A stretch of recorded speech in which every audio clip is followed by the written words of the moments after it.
Good morning, Hot Tots. Welcome back to my channel. For those of you who are new here, hi, I'm Sophie. I'm 31 years old and I've been on Weight Watchers for about a year and a half now. But things that helped me to lose my weight no matter what are technically some things that are considered cheating on Weight Watchers. I have been following my WW for over a year, and I have found that certain things help me to make it more of a lifestyle change and not just a diet. So I think if you're looking at, at your dieting as not a diet, but as more of a lifestyle change, changing the way you look at food, changing your relationship with food, you can tweak and change things that help to accommodate your lifestyle better so that you will stay consistent with it and you will stick with it. This is what has helped me, even when I'm not really quote unquote on track, to stay the same weight or to still lose a pound or two here and there, because I'm not going off the rails, because I've learned to make this my lifestyle and to change the way that I think and interact with food. Even if you're on MyFitnessPal, iTrackBites, Weight Watchers, realize that it is just a tool to help you to start losing weight, but you can tweak and change the things that you need to in order for it to be sustainable in your lifestyle. So some of the things that I tweak or change on Weight Watchers have really helped me to keep the weight off and to keep staying on track and staying with this program, even when I don't think I truly am, if that makes sense. One thing I do that's technically cheating on Weight Watchers is I change the points for certain foods. So in the beginning of my journey, I really stuck with the plan, which I think, at the beginning of any journey, make sure that you really kind of are more on plan and on point, and that you're really trying to track everything, because that's how you kind of get your baseline of like, how much do I truly eat a day? What's going on with me? Yada, yada. Now that I've been on the plan for a year and a half now, I change and tweak certain things. So for example, I change the points on certain foods based off of their calorie count. So as you guys know, if you've been here with my channel for a while, for example, popcorn. A bag of popcorn is 300 calories, but the bag that I like to eat scans as 10 points. Now, that doesn't make sense to me calorically. I don't eat a ton of fruits, veggies, and 0-point foods, so I know that I'm not going to eat enough calories in the day for that 10 points to really be used up by just my bag of popcorn. So I make it 5 points. Once you've been on a plan for so long for WW, you can sense what things are usually around what points and why they may be up the points on certain things and not others, because they're trying to get you to steer towards better snack, better food options to try to change your mentality and change your lifestyle. I know that now, so certain foods like that I will change. I don't have popcorn all the time, but when I do, I'm not going to count it as 10 points. I'll count it as 5. It's 300 calories. Usually anything around 300 calories is about 4 to 5 points, depending on what it is. Same thing with mini Frosties, are usually 7 points, but they're only 150 calories. I don't eat those very often, so instead of saying, okay, this is 7 points, I'll count it as 3. There are certain things that I change the point system on because the calories don't really match up. I know why they did it originally, because it's high in fat, high in sugar, or because they're trying to steer you towards a better snack option. So you're like, that's too high in points for me. That's silly to eat that when I can have all of this for the same amount of points. They're trying to change the track of your brain, but if you've been on it and you know that your brain has been changed, but you just need this snack or you just want to do this once in a while, then I think it's okay to change it, because calorically you're in a good place. That's one thing I do that's cheating. The second thing I do that's technically cheating is I don't count one serving of condiments or creamer. So in the morning when I have my coffee, I'll put the points up on the screen for my YouTube half the time. Half the time I don't, it just depends on the day.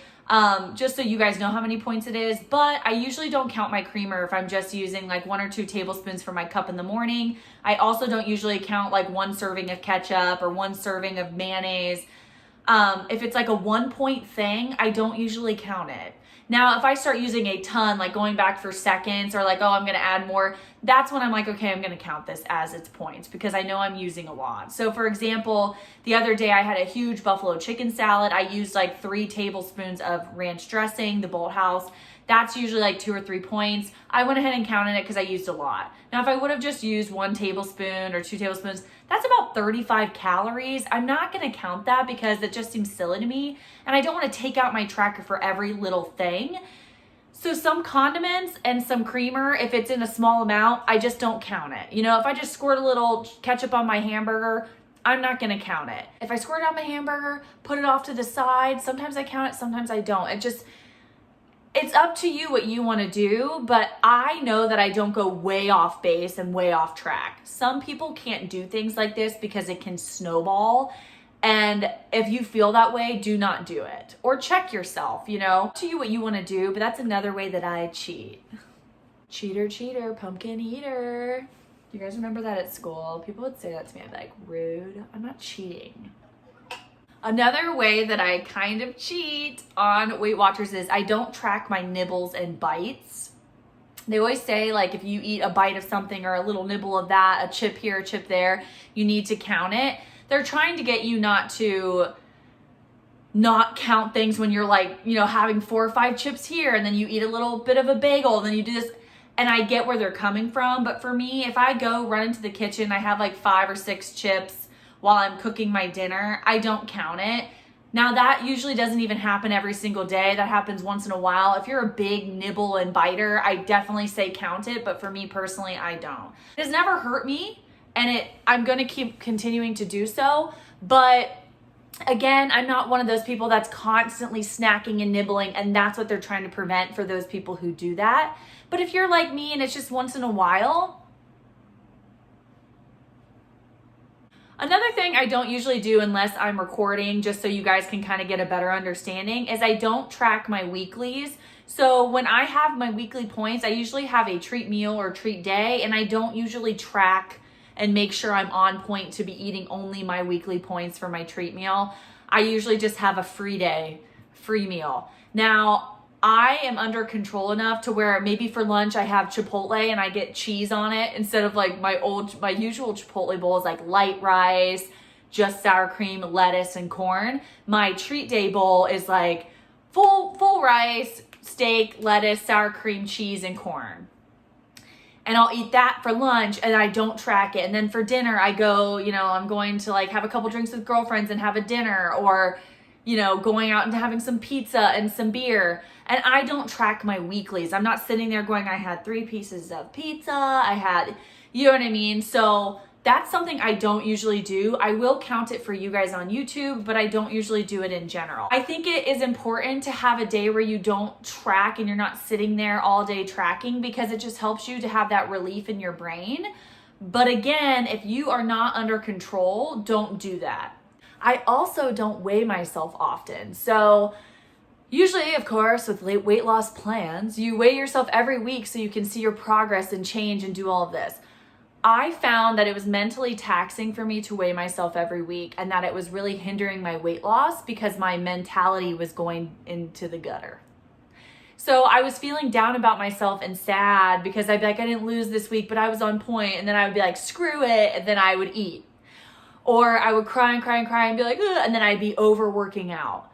Like working out. And so for me, mentally, it just didn't make sense for me to weigh myself all the time. You guys know I took about like 5 months off and I just weighed myself. So I just think do what's best for you and what's good for your brain. Obviously, if you need to touch base with yourself every couple weeks, do it. But if you're somebody who weighing in becomes unhealthy, you don't have to weigh in. This is changing your lifestyle and changing the way you look at things. And this is a long game. Okay, we're in the long game here. I choose to not weigh myself every day, every second, because I get obsessive and I get upset and then I sabotage myself. Even when I lose weight, I'll sabotage myself. So for me, it's just not smart for me to do so. And I suggest you don't either if that's how you feel. Take measurements instead, put on those same jeans every week instead and see where you're feeling and where you're at.